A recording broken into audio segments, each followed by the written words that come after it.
Hello, good morning. എന്തുണ്ട് വിശേഷം? എല്ലാവർക്കും സുഖമല്ലേ? അപ്പോൾ നമുക്ക് ഇന്നത്തെ യൂണിവേഴ്സൽ ഗൈഡൻസ് എന്താണെന്ന് നോക്കാം. ഇന്നത്തെ ദിവസം എങ്ങനെയുണ്ട്, എന്തെല്ലാം കാര്യങ്ങൾ ശ്രദ്ധിക്കണം, എന്തെല്ലാം എനർജീസ് ആണുള്ളതെന്ന് നോക്കാം. പോസിറ്റീവായിട്ടിരിക്കണേ. അതുപോലെ ഗ്രാറ്റിറ്റ്യൂഡ് പറഞ്ഞുകൊണ്ടിരിക്കുക. ഏറ്റവും പോസിറ്റീവായിട്ട് ദിവസം തന്നതിന് നന്ദി പറയുക. നിങ്ങൾക്ക് തന്നിട്ടുള്ള എല്ലാ സൗഭാഗ്യങ്ങൾക്കും നന്ദി പറഞ്ഞുകൊണ്ടിരിക്കുക. പ്രത്യേകിച്ചും ഇന്നത്തെ ദിവസം നല്ലൊരു ദിവസം തന്നതിന് നന്ദി പറഞ്ഞുകൊണ്ടിരിക്കുക. ഓക്കെ, നോക്കാം എന്താണ് ഇന്നത്തെ റീഡിങ്, എന്താണ് ഇന്നത്തെ ഗൈഡൻസ് എന്ന് നോക്കാം. അപ്പോൾ ചാനൽ ഒരുപാട് പേര് സബ്സ്ക്രൈബ് ചെയ്യാതെ കാണുന്നുണ്ട്. റീഡിങ് എല്ലാ ദിവസവും കാണുന്നവരാണെങ്കിൽ, റീഡിങ് ഇഷ്ടപ്പെടുന്നുണ്ടെങ്കിൽ പ്ലീസ് ടു സബ്സ്ക്രൈബ്. ഓക്കെ, അപ്പോൾ thank you so much in advance. നോക്കാം ഇന്നത്തെ യൂണിവേഴ്സൽ ഗൈഡൻസ് എന്താണെന്ന്. ഫസ്റ്റ് കാർഡ് വന്നിട്ട് സ്റ്റാർ കാർഡാണ്. ഇതൊരു പുതിയ കാർഡാണ്. ഇന്നത്തെ കാർഡ്സ് കുറച്ച് പ്രശ്നമാണ്. ഓക്കെ, ഫസ്റ്റ് കാർഡ് സ്റ്റാറാണ്. അപ്പം ഇന്ന് എന്തൊക്കെയോ പുതിയ തുടക്കങ്ങളാണ്, നിങ്ങൾ എന്തൊക്കെയോ പുതിയ കാര്യങ്ങൾ സംഭവിക്കുമെന്ന് പ്രതീക്ഷയോടുകൂടി ഇരിക്കുന്ന ഒരു ദിവസമാണ്. അപ്പോൾ ഇന്നത്തെ ദിവസം ചിലപ്പോൾ നിങ്ങൾ പുറത്ത് പോകുമെന്ന് പ്രതീക്ഷിക്കുന്നുണ്ടാവാം. എന്തെങ്കിലും സാധനങ്ങൾ, ഇപ്പോൾ ഹസ്ബൻഡ് ആൻഡ് വൈഫ് ഒരുമിച്ച് പുറത്ത് പോവുക, ചിലപ്പോൾ ഹസ്ബൻഡ് ആൻഡ് വൈഫ് മക്കളും കൂടെ ആയിരിക്കും, അല്ലെങ്കിൽ ഹസ്ബൻഡ് ആൻഡ് വൈഫ് മാത്രമായിരിക്കും പർച്ചേസിങ്ങിന് വേണ്ടിയോ എന്തെങ്കിലും ആവശ്യങ്ങൾക്ക് വേണ്ടിയിട്ട് ഒരുമിച്ച് പുറത്ത് പോകുന്ന സ്വപ്നം കണ്ടുകൊണ്ടായിരിക്കും രാവിലെ എണീക്കുന്നത്. അല്ലെങ്കിൽ നിങ്ങൾക്ക് ഇന്നത്തെ ദിവസം വളരെ ഹാപ്പി ആയിരിക്കും. എന്തെങ്കിലും ഇന്ന് പുതിയ ആരെങ്കിലുമൊക്കെ നിങ്ങളുടെ വീട്ടിൽ ഗസ്റ്റുകൾ വരിക. അപ്പോൾ അതിൽ വളരെ പ്രതീക്ഷയോടുകൂടി ഇരിക്കുന്നതായിട്ടാണ് കാണുന്നത്. വളരെ പ്രതീക്ഷയാണ്. അതുപോലെ നിങ്ങൾ ഹീൽ ചെയ്യപ്പെടുന്നു എന്നാണ്. നിങ്ങളെ നന്നായിട്ട് പ്രാർത്ഥിക്കുന്നുണ്ടാവും. ഇന്നേ ദിവസം നിങ്ങൾ ക്ഷേത്രങ്ങളിലോ പള്ളിയിലോ ഒക്കെ പോവുക, അതുപോലെ പ്രാർത്ഥിക്കുക, ഹീലാവുക. നിങ്ങൾക്ക് തന്നെ മനസ്സിലാവുന്നുണ്ട്, നിങ്ങൾക്ക് മുമ്പ് നിങ്ങൾ അനുഭവിച്ചിരുന്ന പെയിൻ, എന്ത് കാരണം കൊണ്ടാണോ നിങ്ങൾ ഈ റീഡിംഗ് ഒക്കെ കാണുന്നത്, അന്ന് നേരത്തെ നിങ്ങളിത് കാണാൻ തുടങ്ങിയ സമയത്ത് അനുഭവിച്ചിരുന്ന ആ പെയിന് ഒരുപാട് ശമനം വന്നിട്ടുള്ളതായിട്ടും ഇപ്പോൾ ആ പെയിന് നിങ്ങൾക്ക് വല്ലാതെ നിങ്ങൾ അലട്ടുന്നില്ല. വല്ലപ്പോഴും വന്ന് ഭയങ്കര ഹെവിനെസ് വന്ന് പോകുന്നതല്ലാതെ ഓൾ ത്രൂ ദ ഡേ നിങ്ങളെ അലട്ടുന്നില്ല. അതുപോലെ നിങ്ങളെ വല്ലാതെ ഹെക്റ്റിക് ആക്കുന്നില്ല, വല്ലാതെ പെയിൻ അനുഭവിപ്പിക്കുന്നില്ല. അപ്പോൾ നിങ്ങൾക്ക് അത് ഹീൽ ചെയ്യപ്പെടുന്നുണ്ടെന്ന് നിങ്ങൾക്ക് മനസ്സിലാവുന്നുണ്ട്. അപ്പോൾ ഇന്നേ ദിവസം നിങ്ങൾ ഹീലിങ്ങിന് വേണ്ടിയിട്ട് പ്രത്യേകിച്ച് എന്തെങ്കിലും ഒരു കാര്യം ചെയ്യാൻ തുടങ്ങുന്നുണ്ടാവും. മേ ബി മെഡിറ്റേഷൻ ആയിരിക്കാം, അല്ലെങ്കിൽ പുതിയ എന്തെങ്കിലും ഒരു കാര്യം, ചിലപ്പം ലളിതാ സഹസ്രനാമം കേൾക്കുന്നതോ അല്ലെങ്കിൽ അത് വായിക്കുന്നതോ ആവാം, നാമം ചൊല്ലുന്നതാവാം, മെഡിറ്റേഷനോ യോഗയോ അങ്ങനെയുള്ള എന്തെങ്കിലും കാര്യങ്ങൾ സ്റ്റാർട്ട് ചെയ്യുന്നതാവാം. അപ്പം ഒരു ഹീലിംഗ് പ്രോസസ്സ് നിങ്ങൾ സ്റ്റാർട്ട് ചെയ്യുന്നു എന്നാണ് കാണുന്നത്. അല്ലെങ്കിൽ നിങ്ങൾ ഹീൽ ചെയ്യപ്പെടുന്നു എന്ന് നിങ്ങൾക്ക് തന്നെ മനസ്സിലാവുന്നതാകാനും സാധ്യതയുണ്ട്. വളരെ ശാന്തമായിട്ടിരിക്കാൻ പറ്റും എന്നാണ് ഈ സ്റ്റാർ കാർഡ് പറയുന്നത് കേട്ടോ. വളരെ പ്രതീക്ഷയോടുകൂടി ശാന്തമായിട്ടിരിക്കാൻ പറ്റും എന്നാണ് പറയുന്നത്. അതുപോലെ ഇത് ഒരു ന്യൂ ബേബി, ഒരു പുതിയ ആൾ, ഒരു പ്രതീക്ഷയാണല്ലോ. അപ്പം നിങ്ങൾ ഈ പ്രഗ്നൻസി ഒക്കെ ട്രൈ ചെയ്യുന്ന ആളുകളാണെങ്കിൽ നിങ്ങൾക്ക് ചിലപ്പോൾ കുഞ്ഞുണ്ടാകും എന്നൊരു പ്രതീക്ഷ ഇന്ന ദിവസം കിട്ടുക, അല്ലെങ്കിൽ അത്തരത്തിൽ ഒരു കുഞ്ഞുണ്ടാവുന്നതോ അല്ലെങ്കിൽ കുഞ്ഞ് ഉണ്ടാവാൻ സാധ്യത ഉണ്ടെന്നൊക്കെ നിങ്ങൾക്ക് മനസ്സിലാവുന്ന ഒരു ദിവസമൊക്കെ ആകാൻ സാധ്യതയുണ്ട് കേട്ടോ. ദെൻ ഫുൾ കാർഡാണ്. ഇതൊരു പുതിയ തുടക്കമാണ്, ഒരു യാത്രയാണ്. ഇന്നൊരു യാത്ര ഉണ്ടാവാൻ സാധ്യതയുണ്ട്. അതുപോലെ ഒരു പുതിയ തുടക്കമാണ്. അപ്പോൾ പാസ്റ്റിൽ ഒരുപാട് കാര്യങ്ങൾ നിങ്ങൾ അനുഭവിച്ചിട്ടുണ്ടാവും, ഒരുപാട് പെയിൻ അനുഭവിച്ചിട്ടുണ്ടാവും. അപ്പോൾ അവിടെ ഒരു പുതിയ തുടക്കമാണ്. ചിലപ്പം ജോലി നഷ്ടപ്പെട്ടു പോയിട്ടുള്ള ആളുകളാണെങ്കിൽ നിങ്ങൾക്ക് ഇന്ന് പുതിയ ജോലി സ്റ്റാർട്ട് ചെയ്യുന്നതാവാം. അപ്പോൾ അതിന് വേണ്ടിയിട്ട് നിങ്ങൾ യാത്ര ചെയ്തൊരിടത്ത് പോകുന്നുണ്ടാവാം. അവിടെ ആ ഒരു പുതിയ തുടക്കം ഉണ്ടാവുന്നു. പുതിയൊരു ജോബിൽ ഒരു പുതിയ തുടക്കം ഉണ്ടാവുന്നു എന്നാണ്.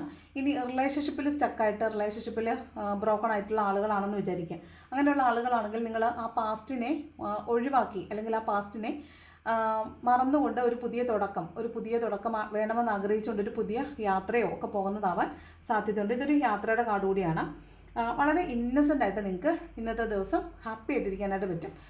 വളരെ നിഷ്കളങ്കമായിട്ട് കാര്യങ്ങളെ നോക്കിക്കാണാൻ പറ്റും എന്നൊക്കെയാണ് ഈ പറഞ്ഞ ഫുൾ കാർഡ് പറയുന്നത്. ഓക്കെ, ഒരു യാത്ര ഉണ്ടെന്ന് കാണുന്നുണ്ട്. അതുപോലെ പുതിയ തുടക്കങ്ങൾ, ഒരു പാസ്റ്റിലെ ഒരുപാട് ട്രോമാസ് നിങ്ങൾക്ക് ഉണ്ടായിരിക്കും. അവിടെ ഒരു പുതിയ തുടക്കമാണ്. ഇപ്പോൾ എന്തെങ്കിലും ഒരു ട്രീറ്റ്മെൻറ്റിലൊക്കെ ഇരിക്കുന്ന ആളുകളാണ് നിങ്ങളെങ്കിൽ, നിങ്ങൾ ഇന്ന് ആ ട്രീറ്റ്മെൻറ്റ് മാറിയിട്ട് പുതിയൊരു ഡോക്ടറെ കൺസൾട്ട് ചെയ്യുന്നതോ അല്ലെങ്കിൽ വേറൊരു ചികിത്സാ രീതി ആരംഭിക്കുന്നതൊക്കെ ആകാൻ സാധ്യതയുണ്ട്.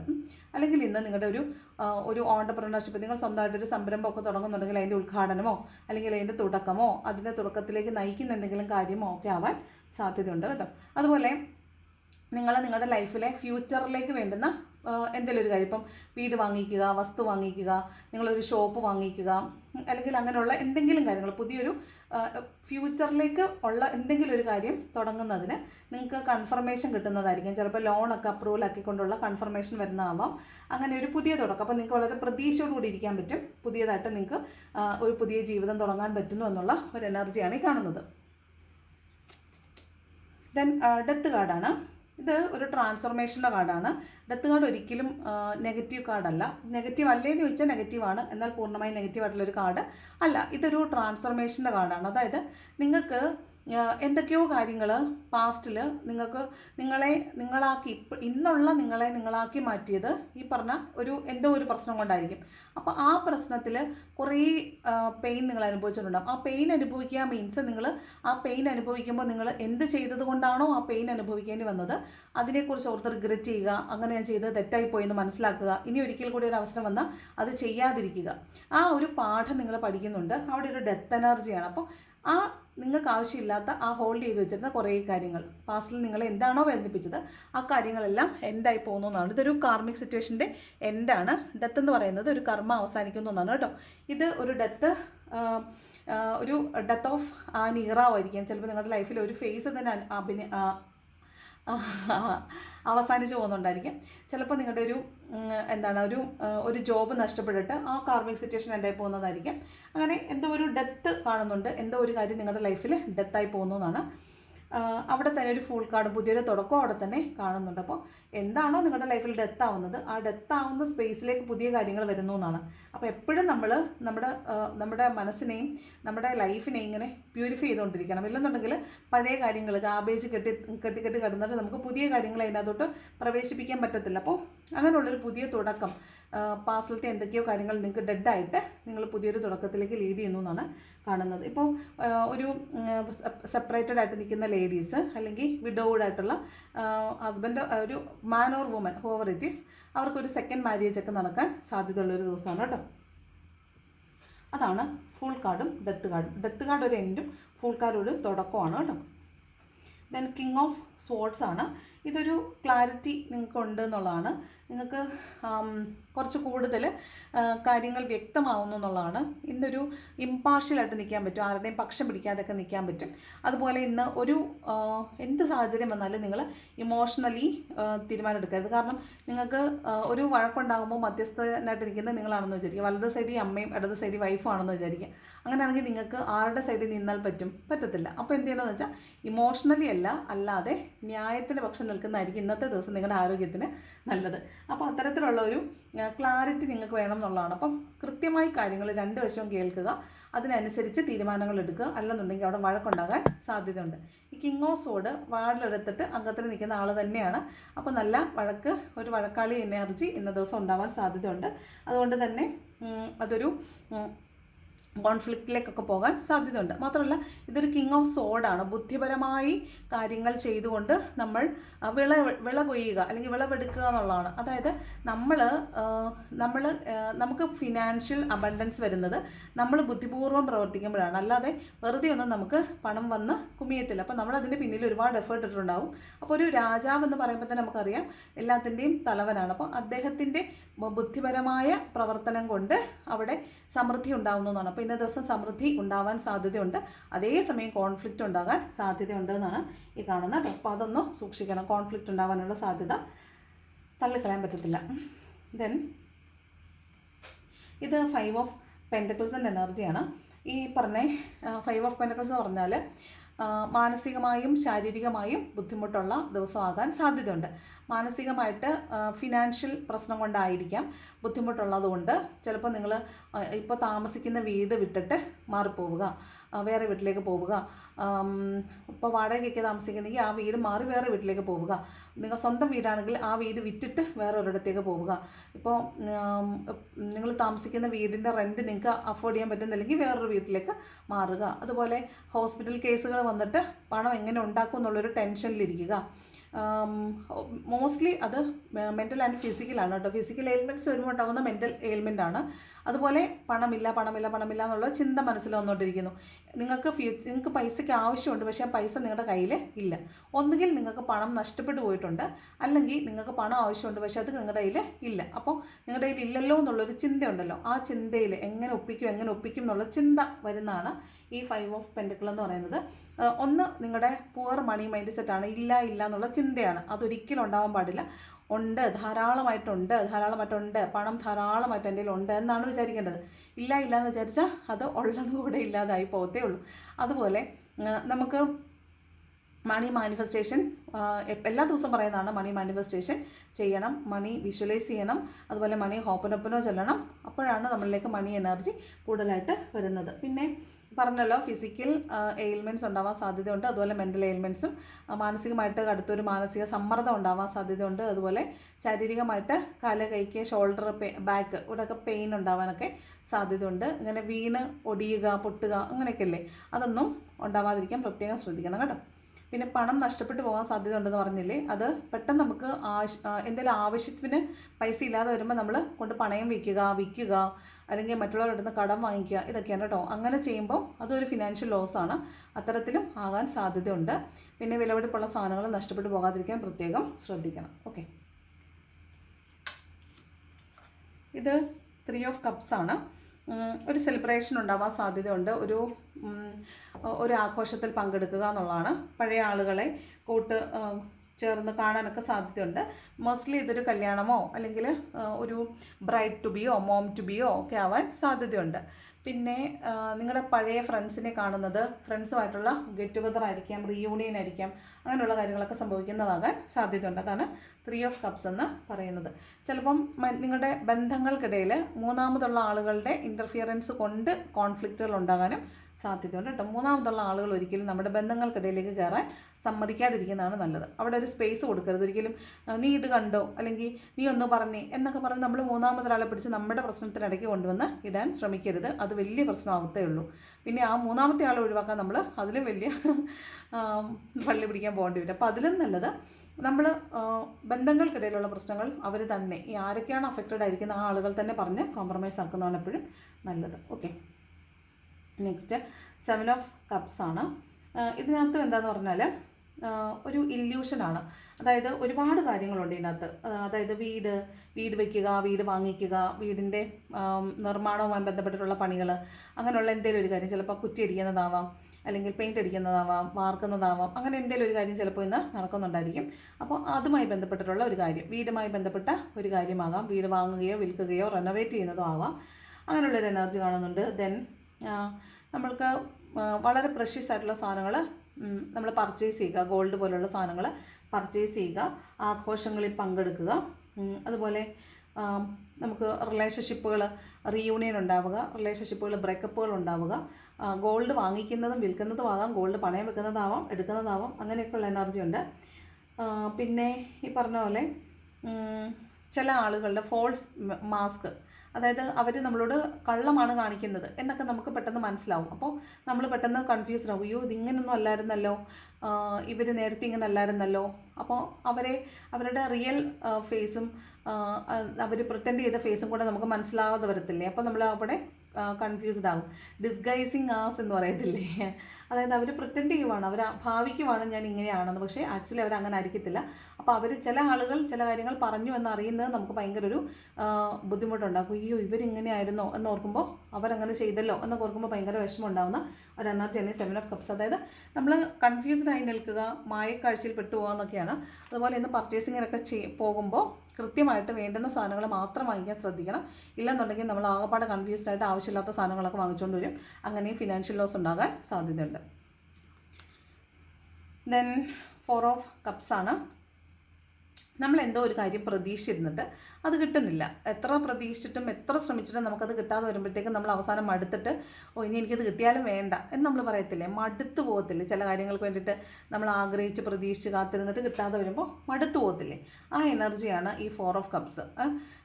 അല്ലെങ്കിൽ ഞാനത് ചെയ്തത് ശരിയായില്ല, തെറ്റായിപ്പോയി, അല്ലെങ്കിൽ ഞാൻ അങ്ങനല്ലായിരുന്നു ഇങ്ങനെയായിരുന്നു ചെയ്യേണ്ടത്. നമ്മുടെ ചോയ്സിൽ നമ്മൾ റിഗ്രറ്റ് ചെയ്യുക, നമ്മൾ അന്നെടുത്ത തീരുമാനത്തിൽ നമ്മൾ റിഗ്രറ്റ് ചെയ്യുക, അങ്ങനെ നമ്മൾ ഡിസപ്പോയിൻറ്റഡ് ആയിട്ടിരിക്കുക. അതാണ് ഡിസപ്പോയിൻമെൻറ്റ് അല്ലെങ്കിൽ 4 ഓഫ് കപ്സ് എന്ന എനർജി. പാസ്റ്റിൽ എന്തൊക്കെയോ സംഭവിച്ചു, പക്ഷേ അതിൽ നിന്ന് നമുക്ക് പാഠം ഉൾക്കൊള്ളുന്നത് കൊണ്ടോ ഉൾക്കൊള്ളാത്തത് കൊണ്ടോ, ഫോർച്ചുനേറ്റ്ലി ഓർ അൺഫോർച്ചുനേറ്റ്ലി, പുതിയ ഓഫേഴ്സ് വരുന്നതിനെ നമുക്ക് എടുക്കാൻ പറ്റുന്നില്ല. നമ്മൾ ആ പാസ്റ്റിൽ തന്നെ ഹാങ് ചെയ്ത് നിൽക്കുകയാണ്, നമ്മൾ അതിൽ നിന്ന് മൂവ് ചെയ്ത് വരുന്നില്ല എന്നുള്ളതാണ് ഈ 4 ഓഫ് കപ്സ്. നിരാശയിലാണ്ടിരിക്കുന്നു എന്നാണ്. അപ്പോൾ എന്ത് കാര്യം കൊണ്ട് നിങ്ങൾ നിരാശപ്പെട്ടിരിക്കുന്നോ അത് നിങ്ങൾ മൈൻഡ് ചെയ്യുകയും ചെയ്യേണ്ട. കാരണം പുതിയ ഓഫറുകൾ വന്നുകൊണ്ടേ ഇരിക്കുന്നുണ്ട്. കാരണം മാറ്റം മാത്രമേ ഉള്ളൂ മാറാത്തത്, ബാക്കിയെല്ലാം മാറും. പാസ്റ്റിലത്തെ എന്ത് കാര്യം നിങ്ങൾ പെയിൻ അനുഭവിച്ചോ അതേ പെയിൻ ഇപ്പോൾ ഉണ്ടോ? ഇല്ല, അത് മാറിയില്ലേ? അത് മാറി മാറി മാറി ഇപ്പം നിങ്ങൾക്ക് അതിനെ വലിയ പ്രശ്നമില്ലാതെ ഓർക്കാൻ പറ്റുന്നില്ലേ? അതുപോലെ നഷ്ടപ്പെട്ടു പോയത് എന്താണോ അതിനോർത്ത് വേദനിച്ചിട്ടോ വിഷമിച്ചിട്ടോ അതിനെ മറ്റുള്ളതുമായിട്ട് താരതമ്യം ചെയ്തിട്ടോ ഒന്നും കാര്യമില്ല. പുതിയ എന്ത് ഓഫർ വരുന്നോ അതിനെ എടുക്കുക, മാക്സിമം മേക്ക് യൂസ് ചെയ്യുക എന്നുള്ളതാണ് 4 ഓഫ് കപ്സ് പറയുന്നത് കേട്ടോ. ദെൻ ടവറാണ്. വീണ്ടും ഒരു അട്ടിമറി കാണുന്നുണ്ട്. മിനിഞ്ഞാന്ന് റീഡിങ്ങിനകത്ത് ഒരു അട്ടിമറി സംഭവിക്കുമെന്ന് കണ്ടിട്ടുണ്ടായിരുന്നു. ഇന്നലത്തെ ഫസ്റ്റ് കാർഡ് 10 ഓഫ് സ്വോർഡ്, ജോലി നഷ്ടപ്പെടും എന്ന് കണ്ടിട്ടുണ്ടായിരുന്നു. അപ്പോൾ പേരെനിക്ക് അറിഞ്ഞുകൂടാ. ഒരാൾ വന്നിട്ട് പേഴ്സണൽ മെസ്സേജ് അയച്ചിട്ടുണ്ടായിരുന്നു, ഇന്നലെ ഒരു അട്ടിമറി നടന്നു, ബാക്ക് സ്റ്റാബിങ്, ജോലി നഷ്ടപ്പെട്ടു എന്ന് പറഞ്ഞിട്ടുണ്ടായിരുന്നു. അപ്പോൾ അങ്ങനെയുള്ളൊരു എനർജിയാണ് ഈ ടവർ എന്ന് പറയുന്നത്. ടവർ പെട്ടെന്നൊരു തിരിച്ചടി ഉണ്ടാവുക എന്നുള്ളതാണ്. അപ്പോൾ പെട്ടെന്നുള്ള തിരിച്ചടി എന്ന് പറഞ്ഞാൽ നമ്മൾ വളരെ ഹാപ്പി ആയിട്ട് തന്നെ ഇരിക്കുന്നെങ്കിൽ അവിടെ പെട്ടെന്നൊരു പെട്ടെന്ന് എന്തെങ്കിലും ഒന്ന് സംഭവിക്കുക. അപ്പോൾ നമ്മൾ പെട്ടെന്ന് കൺഫ്യൂസ്ഡ് ആവുക, ഞെട്ടിപ്പോവുക, അതാണ് ടവർ എന്ന് പറയുന്നത്. അതായത് ഈ കൊട്ടാരത്തിന് മുകളിൽ നിന്ന് കൊട്ടാരത്തിന് തീ പിടിക്കുക, എന്താ നമ്മൾ പറയത്തില്ലേ, രാജകൊട്ടാരവും ചെങ്കോലും കിരീടവും തലകുത്തി താഴെ വീഴുക എന്നൊക്കെ പറയുന്ന ആ ഒരു എനർജിയാണ്. അതായത് പെട്ടെന്നായിരിക്കും ഒരു ആക്രമണം, പെട്ടെന്ന് നമ്മൾ ചില കാര്യങ്ങൾ മനസ്സിലാക്കുക, നമ്മൾ സത്യമെന്ന് വിചാരിച്ചിരുന്നത് നുണയായിരുന്നെന്ന് അറിയുക, നുണയെന്ന് വിചാരിച്ചിരുന്നത് സത്യമാണെന്ന് അറിയുക. അപ്പോൾ നമുക്കുണ്ടാകുന്നൊരു ഷോക്ക് ഉണ്ടല്ലോ, പെട്ടെന്നുണ്ടാകുന്നൊരു തിരിച്ചടിയാണ് ഈ ടവർ എന്ന് പറയുന്നത്. കോൺഫ്ലിക്റ്റ് ആവാം, വഴക്കാകാം, നല്ലതാവാം, ചീത്തയാകാം, പെട്ടെന്നൊരു മാറ്റം ഉണ്ടാകുന്നതാണ്. അങ്ങനെ ഒരു മാറ്റം ഉണ്ടാകാൻ സാധ്യതയുണ്ട്. പ്ലസ് വാഹനം ഓടിക്കുമ്പോൾ സൂക്ഷിക്കണം. വെറുതെ എങ്കിലും നടക്കുമ്പോൾ നിങ്ങൾ ഇങ്ങനെ വഴുക്കിൽ കൂടെ നടക്കുമ്പോൾ പോലും, ഒരു സ്ലിപ്പറി ആയിട്ടുള്ള സ്ഥലങ്ങളിൽ കൂടെ നടക്കുമ്പോൾ പോലും സൂക്ഷിക്കണം. ഒന്ന് വെറുതെ വീണാൽ പോലും ഒന്ന് ചെറിയ പ്രശ്നങ്ങളുണ്ടാവാൻ സാധ്യതയുണ്ട്. അപ്പോൾ അത് സൂക്ഷിക്കണം. വണ്ടി ഓടിക്കുന്നവർ അതിനും കൂടുതൽ സൂക്ഷിക്കണം. വാക്കുകൾ ഉപയോഗിക്കുമ്പോൾ പ്രത്യേകം സൂക്ഷിക്കണം. പെട്ടെന്ന് വഴക്കുകൾ ഉണ്ടാകാൻ സാധ്യതയുണ്ട് കേട്ടോ. ദെൻ ലവേഴ്സിൻ്റെ എനർജിയാണ്.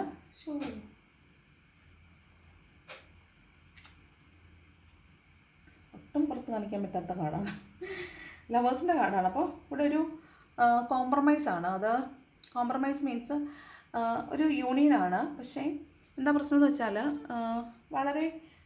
വളരെ സ്നേഹത്തിൽ നിന്ന് ആളുകളായിരിക്കും, തെറ്റിദ്ധാരണ കൊണ്ടായിരിക്കാം, അല്ലെങ്കിൽ മറ്റുള്ള ആളുകളുടെ ഇൻ്റർഫിയറൻസ് കൊണ്ടായിരിക്കാം അകന്നു പോയിട്ടുള്ള ബന്ധങ്ങളിൽ വളരെ യോജിച്ച് വരിക, വളരെ സ്നേഹത്തോടു കൂടി ഇരിക്കാൻ പറ്റുക, ഇതൊക്കെയാണ് വളരെ ആ പഴയ റീയൂണിയൻ സംഭവിക്കുക എന്നുള്ളതാണ് ലവേഴ്സ്. റീയൂണിയൻ്റെ കാർഡാണ്, സോൾമേറ്റിൻ്റെ കാർഡാണ്, ലവ് ആൻഡ് സെക്ഷുവാലിറ്റിയുടെ കാർഡാണ്. അപ്പം ഇന്ന് എല്ലാവരും ഒരുമിച്ചിരിക്കുന്ന ദിവസമായിരിക്കും, സൺഡേ അല്ലേ. അപ്പോൾ ഫാമിലി ഒരുമിച്ചിരിക്കുന്ന ദിവസമായിരിക്കും. എല്ലാവരോടും വളരെ സ്നേഹമൊക്കെ ഉണ്ടായിരിക്കും. അതിനോടൊപ്പം തന്നെ വളരെ ഇൻറ്റിമസി, ഹസ്ബൻഡ് ആൻഡ് വൈഫ് റിലേഷൻഷിപ്പിൽ വളരെ ഇൻറ്റിമസി, ഫിസിക്കൽ മെൻ്റൽ ഇൻറ്റിമസി ഒക്കെ തോന്നാൻ സാധ്യതയുള്ളൊരു ദിവസമാണ്. വളരെ സെൻഷ്വൽ ആയിട്ടുള്ളൊരു ദിവസമായിട്ടാണ് കാണുന്നത്. വളരെ ഹാപ്പി ആയിട്ട് സ്നേഹത്തോടു കൂടി ഇരിക്കാൻ പറ്റും. റീയൂണിയൻ ആഗ്രഹിച്ചിരിക്കുന്ന കുറേ ആളുകൾക്ക് ഇന്ന് റീയൂണിയൻ കിട്ടുമെന്ന് കാണുന്നുണ്ട്. ബോട്ടം വന്നിരിക്കുന്ന പേജ് ഓഫ് സ്വോർഡ്സ് ആണ്. ഇത് നിങ്ങൾക്കൊരു പാസ്റ്റിലൊരു ഒരു ഡൗൺഫോൾ വന്നിട്ട് അവിടെ നിന്ന് ഉയർത്തെഴുന്നേൽക്കുന്നതാണ്. അപ്പോൾ നിങ്ങൾക്ക് മുൻപത്തെ അനുഭവങ്ങൾ ഉള്ളത് കൊണ്ട് നിങ്ങൾക്കൊരു പേടിയുണ്ട്. ഇത് ഞാനിപ്പോൾ ചെയ്താൽ ശരിയാവുമോ, ഞാൻ ചെയ്യണോ, അല്ലെങ്കിൽ ചെയ്താൽ ശരിയാവോ എന്നുള്ളൊരു സ്റ്റക്ക് എനർജിയിൽ നിങ്ങൾ നിൽക്കുന്നതായിട്ടാണ് കാണുന്നത്. അപ്പോൾ അങ്ങനെ പാസ്റ്റിൽ വീണ് പോയിട്ടുള്ള ആളുകൾ, അത് ഫിനാൻഷ്യലി വീണ് പോയിട്ടുള്ള ആളുകളാണെങ്കിലും റിലേഷൻഷിപ്പിൽ വീണ് പോയിട്ടുള്ള ആളുകളാണെങ്കിലും ജോലി നഷ്ടപ്പെട്ട് വീണ് പോയിട്ടുള്ള ആളുകളാണെങ്കിലും നിങ്ങൾ നിങ്ങളുടെ ചുറ്റും നിരീക്ഷിക്കുക. നിങ്ങൾ നിരീക്ഷിച്ച് ഓക്കെ ആണെങ്കിൽ മാത്രം ഒരു തീരുമാനം എടുത്ത് മുന്നോട്ട് പോവുക. അല്ലെന്നുണ്ടെങ്കിൽ നിങ്ങൾ എടുത്ത് ചാടി തീരുമാനങ്ങൾ ഇന്ന ദിവസം എടുക്കേണ്ടതില്ല കേട്ടോ. അപ്പോൾ റിലേഷൻഷിപ്പിൽ ബ്രേക്കപ്പ് ഒക്കെ വന്നിട്ടുള്ളവർക്ക് ഇന്ന് റീയൂണിയൻ കാണുന്നുണ്ട്. അതുപോലെ ഫിനാൻഷ്യൽ ലോസ് വന്നവർക്ക് ഫിനാൻസ് തിരിച്ചു വരുന്നതായിട്ട് കാണുന്നുണ്ട്. ഓപ്പർച്യൂണിറ്റീസ് ഒക്കെ വരുന്നതായിട്ട് കാണുന്നുണ്ട്. പിന്നെ ചില കാര്യങ്ങളൊക്കെ എൻഡായി പോകുന്നുണ്ട്. ഡെത്ത് കാർഡുണ്ട്, അതുപോലെ ഫുൾ കാർഡും ഉണ്ട്. അപ്പോൾ നിങ്ങൾക്ക് ആവശ്യമില്ലാത്ത ചില കാര്യങ്ങൾ നിങ്ങളുടെ ലൈഫിൽ നിന്ന് എൻറ്റയർലി എൻഡപ്പായി പോകുന്നതായിട്ട്, നിങ്ങളായിട്ട് കളയുന്നതായിരിക്കും, നിങ്ങളായിട്ട് വേണ്ടി നോക്കുന്നതായിരിക്കും. അല്ലെന്നുണ്ടെങ്കിൽ യൂണിവേഴ്സായിട്ട് നിങ്ങളിൽ നിന്ന് അത് എടുത്ത് മാറ്റുന്നതായിട്ട് കാണുന്നുണ്ട്. അതുപോലെ ഒരു ഫുൾ കാർഡ് വരുന്നുണ്ട്. ഒരു പുതിയ വെരി ഫ്രഷ് ന്യൂ ബിഗിനിങ് ആണ്. നിങ്ങളൊരു വെരി ന്യൂ പേഴ്സൺ ആയിട്ട് മാറുന്നു എന്നുള്ളതാണ്. പാസ്റ്റിലത്തെ ഒരുപാട് കാര്യങ്ങളെ നിങ്ങൾക്ക് മാറ്റിക്കൊണ്ട് പുതിയതായിട്ട് നിങ്ങൾക്ക് ഒരു ന്യൂ ഫ്രഷ് സ്റ്റാർട്ട് ഉണ്ടാക്കാൻ പറ്റുന്നുണ്ട് എന്നാണ് പറയുന്നത്. ഓക്കെ, നിങ്ങൾ ഇപ്പോൾ ഹസ്ബൻഡ് ആൻഡ് വൈഫ് റിലേഷൻഷിപ്പിൽ പെട്ട ആളുകളാണ്. അതായത് പെട്ട ആളുകൾ മീൻസ് ആ റിലേഷൻഷിപ്പാണ് ഏറ്റവും സ്മൂത്ത് ആവേണ്ടത്. അതായത് നമ്മുടെ ഫാമിലി ലൈഫാണ് ഏറ്റവും കോൺസ്റ്റൻ്റ് ആൻഡ് ഹാപ്പി ആവേണ്ടത്. നമ്മൾ ജോയ്ഫുൾ ആയിട്ടിരിക്കേണ്ടത് അവിടെയാണ്. അവിടെ നമ്മൾ വളരെ ഹാപ്പി ആണെങ്കിൽ നമ്മുടെ ബാക്കി എല്ലാ എനർജീസും ഓക്കെ ആയിരിക്കും. ഇപ്പം നമ്മൾ ഒരുപാട് ഫിനാൻഷ്യൽ സ്ട്രഗിളിൽ കൂടെയൊക്കെയാണ് പോകുന്നത്, പക്ഷേ നമ്മുടെ റിലേഷൻഷിപ്പുകൾ അത് ബാധിക്കുന്നില്ലെന്ന് വിചാരിക്കുക. അങ്ങനെയാണെങ്കിൽ എനർജി സ്റ്റേബിൾ ആയിരിക്കും. നമ്മൾ ഫിസിക്കലി നമുക്ക് കുറച്ച് പ്രശ്നമുണ്ട്, പക്ഷേ അത് മറ്റുള്ളവരുടെ സപ്പോർട്ട് കൊണ്ട് നമുക്ക് അതിനെ ബാലൻസ് ചെയ്യാൻ പറ്റുന്നുണ്ടെന്ന് വിചാരിക്കാം. അവിടെ ഹാപ്പിനെസ് വരും. അപ്പോൾ ബാക്കിയെല്ലാം എനർജി ബാലൻസ്ഡ് ആവും. അപ്പോൾ അതാണ് നമ്മൾ ശ്രദ്ധിക്കേണ്ടത്. നമ്മുടെ ഫാമിലി ലൈഫ് ഹാപ്പി ആയിട്ടിരിക്കാനായിട്ട് പ്രത്യേകം ശ്രദ്ധിക്കുക. അങ്ങനെ അല്ലാത്തവർ ഡെലിബറേറ്റ് ആയിട്ടുള്ള അറ്റംപ്റ്റ് നടത്തുക. നിങ്ങളുടെ പാർട്ട്ണറുമായിട്ടുള്ള റിലേഷൻഷിപ്പിനെ ഏറ്റവും ബ്യൂട്ടിഫുൾ ആയിട്ട് മെയിൻറ്റെയിൻ ചെയ്യാനായിട്ട് സൂക്ഷിക്കുക. അപ്പോൾ ബാക്കിയുള്ള പുറത്തുനിന്ന് വരുന്ന പ്രശ്നങ്ങളെയൊക്കെ കുറേയൊക്കെ നമുക്ക് ടാക്കിൾ ചെയ്യാനായിട്ട് പറ്റും. ഓക്കെ, ഇൻ കേസ് പാർട്ട്ണറുമായിട്ട് നിങ്ങൾക്ക് ഒട്ടും പറ്റുന്നില്ലാത്ത ആളുകളാണെങ്കിൽ നിങ്ങളെ തന്നെ സ്നേഹിച്ചൊരു ബാലൻസിലേക്ക് കൊണ്ടുവരിക. നിങ്ങളുടെ ഇമോഷണൽ സ്റ്റെബിലിറ്റി ഇല്ലായ്മ കൊണ്ടാണ് എല്ലാ പ്രശ്നങ്ങളും ഉണ്ടാകുന്നത്. അപ്പോൾ പാർട്ട്ണറിൻ്റെ ഭാഗത്തുനിന്ന് പ്രശ്നം ഉണ്ടെങ്കിൽ നിങ്ങൾ മാക്സിമം ശ്രമിക്കുക രണ്ടുപേരും കൂടെ ബാലൻസ് ചെയ്യാൻ. അത് പറ്റുന്നില്ല എങ്കിൽ നിങ്ങൾ അതിൽ ബാലൻസ്ഡ് ആവാൻ ശ്രമിക്കുക. അപ്പോൾ കുറേ പ്രശ്നങ്ങൾ റെഡി ആവുന്നതായിട്ട് കാണുന്നുണ്ട്. ഓക്കെ, നന്നായിട്ട് പ്രാർത്ഥിക്കണം. വളരെ പോസിറ്റീവായിട്ട് മാത്രം ചിന്തിക്കുക. നല്ല കാര്യങ്ങൾ വരുമെന്ന് പ്രതീക്ഷിക്കുക. നല്ല ഹാപ്പി ആയിട്ടിരിക്കുക കേട്ടോ. അപ്പോൾ ഇന്ന് നല്ലൊരു സൺഡേ ആണ്. എല്ലാവർക്കും ഹാപ്പി സൺഡേ. നല്ല ഒരുമിച്ചിരിക്കുമ്പോൾ ഹാപ്പി ആയിട്ടിരിക്കാൻ മാക്സിമം ഓർമ്മകൾ ഉണ്ടാക്കാൻ ശ്രമിക്കുക. ഹാപ്പി ആയിട്ടിരിക്കുക. ഇനി ഇങ്ങനെ ഡിസ്റ്റൻറ്റ് റിലേഷൻഷിപ്പിലുള്ള ആളുകളാണെങ്കിൽ മാക്സിമം സമയം ഫോൺ വിളിച്ചും ഒക്കെ അങ്ങോട്ടും ഇങ്ങോട്ടും നിങ്ങളുടെ സന്തോഷവും ഒക്കെ പുതുക്കാനായിട്ട് മാക്സിമം ശ്രമിക്കുക കേട്ടോ. അപ്പോൾ നല്ലൊരു ദിവസം ആശംസിക്കുന്നു. വീഡിയോ ഇഷ്ടപ്പെട്ടാൽ ലൈക്ക് ചെയ്യുക, ഇഷ്ടപ്പെട്ടില്ലെങ്കിൽ ഡിസ്ലൈക്ക് ചെയ്യുക. കമൻറ്റ് ചെയ്യാൻ ഇഷ്ടമുള്ളവർ കമൻറ്റ് ചെയ്യണം. ഹൈപ്പ് ചെയ്യാൻ മറക്കരുത്. എപ്പോഴും പറയുന്ന പോലെ സബ്സ്ക്രൈബ് ചെയ്യാതെ കാണുന്നവരെ സബ്സ്ക്രൈബ് ചെയ്യണം. Thank you so much for watching my video. നിങ്ങളുടെ ഈ വീഡിയോയിൽ കണ്ടിട്ട് എന്തെങ്കിലും കാര്യങ്ങൾ നിങ്ങൾക്ക് റെസനേറ്റ് ആവുന്നുണ്ടെങ്കിൽ, കുറേ പേർക്ക് റെസനേറ്റ് ആവുന്നതെന്ന് പറയുന്നുണ്ട്, റെസനേറ്റ് ആവുന്നുണ്ടെങ്കിൽ പേഴ്സണലി വന്ന് പറയാതെ നിങ്ങൾ അത് കമൻറ്റായിട്ട് ഇടാൻ അഭ്യർത്ഥിക്കുന്നു. ഓക്കെ, അപ്പോൾ thank you so much for watching my video. നല്ലൊരു ദിവസം ആശംസിക്കുന്നു. Thank you.